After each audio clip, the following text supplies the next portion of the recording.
Hi, Douglas Watkins here again, High School Science Curriculum Specialist for Denver Public Schools. You should have watched the welcome video for this course already. You may have accessed this course through our Teal Day schedule.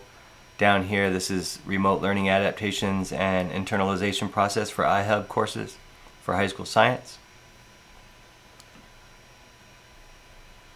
Once you get into the course, it's like Remote Learning Adaptations for iHub Biology, Teal Day, Section 1, and the welcome video was found here. This video is designed to support your understanding of the resources available given the virtual adaptations that have been made to iHub Biology.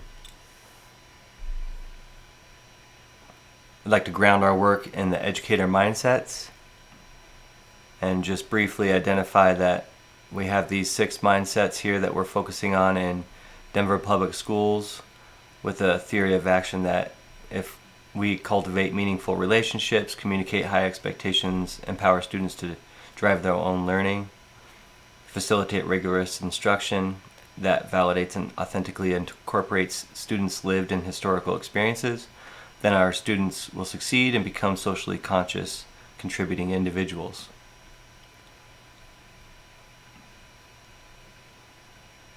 Next up is this high school science virtual adaptation considerations, and this document has a lot of information related to systems, unit level planning, daily instructional considerations, and culturally responsive education. I'd like to focus this on this work today in this course on unit level planning. So there's unit level planning for another course that has to do with earth science, physics, and chemistry. This information is related to this course right here that you're in, and this information up here. So I'll walk you through briefly how to access and read the information found in this full year course overview. What the overview does is identifies for each of the units in iHub Bio lesson level performance expectations, resource links, pacing guidance for each lesson, the synchronous and asynchronous components within each lesson, formative assessment opportunities, and the online tools and resources available for each lesson. So let's go ahead and take a look.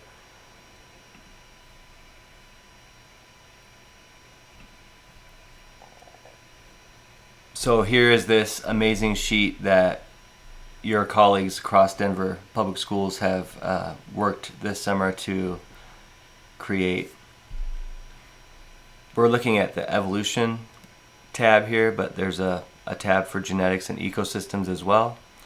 You can see here in column A, we have information that goes lesson by lesson, along with the number of minutes that the original curriculum was designed to take. So this is in-person time as the original curriculum was written. 100 minutes here, 100 minutes here, 100 to 150 here. Column B has our resource links for the virtual adaptations. So here's evolution lesson 1 remote folder, the student activity sheet for lesson 1, the Spanish lesson 1, and teacher guide. Column C has our lesson level performance expectations. This will become super important when you consider your internalization process. Here is the guidance that we've put together for the timing for when you plan this lesson. These are the timing considerations we think you should make. For instance, in lesson 1, questions 1 through 4 on the student activity sheet can be completed asynchronously. There's a student discussion at question 5, and if those of you familiar with storyline curriculums, there's a heavy emphasis on teacher facilitation of student discussion, where students interact with each other's ideas. And so we're suggesting here that you plan your instruction such that students are working on question 5 after everyone has had time to get through question 4. And then in question 5, students can discuss with each other the work that they did on 1 through 4. And then finally, after that discussion, students could go back to asynchronous work and complete questions 6 through 9. Here are the asynchronous questions on the student activity sheet identified. Here are the synchronous questions identified. Related to the lesson level performance expectation information found in column C, here are the questions on the student activity sheet that provide evidence of student progress towards those performance expectations. And here is a list of the digital or online tools and resources used in that lesson. So you'll find that all that information is available for evolution, genetics, and ecosystems units. And probably important to identify here that the virtual adaptations we made, given a lot of the learning that we had in the spring, as well as learning across the nation as we talk with educators elsewhere, virtual instruction takes longer than in-person instruction. It's necessarily slower. And so we've only adapted one bend of each unit for virtual instruction. This is the ADDIE bend in evolution. The DMD bend of genetics was adapted, and the trees bend of ecosystems was adapted.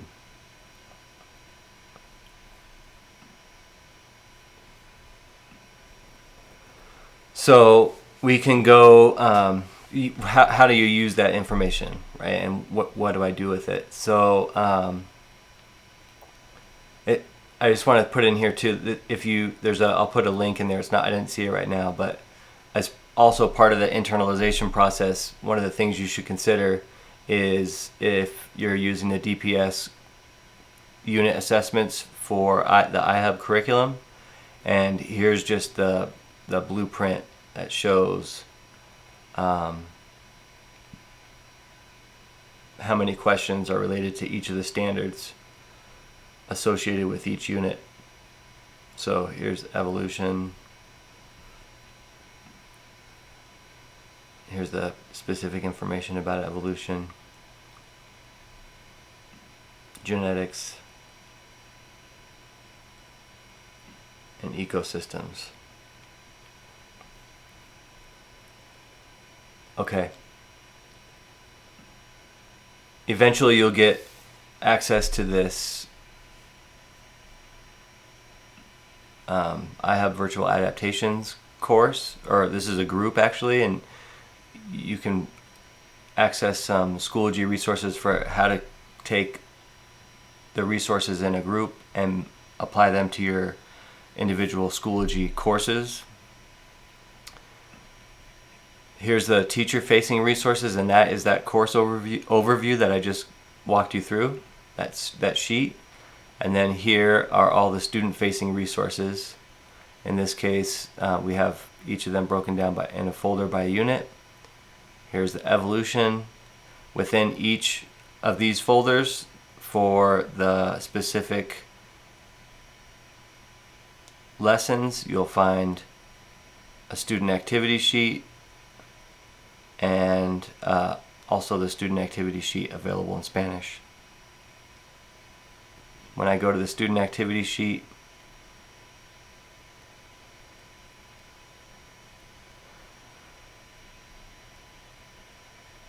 this is what you share with students. We've adapted all the lessons to follow the same format.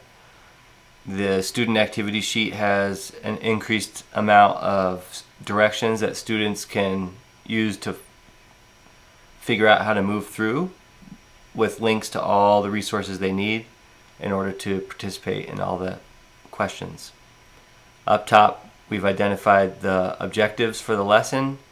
You'll see these asterisks up here, and those are to help teachers and students identify where in this student activity sheet am I demonstrating my progress towards each of those objectives. I move through as a student, I read and do what it tells me to do, or I follow similar instructions sent out by a student or by a teacher, and then I come across one of the sections that has the first asterisk on it, and then I know as a teacher and as a student, okay, here is where I'm making progress towards one of the lesson level performance expectations. When I did the overview as a teacher, I remember that question 5 is where students are having a discussion.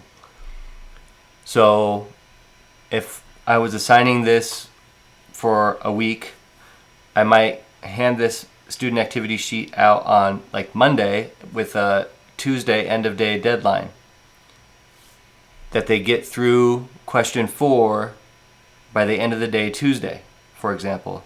That way, Wednesday, students could be assigned this discussion piece, even if I don't have students in my classroom with me in person. Students can be granted access through the Jamboard or other digital media.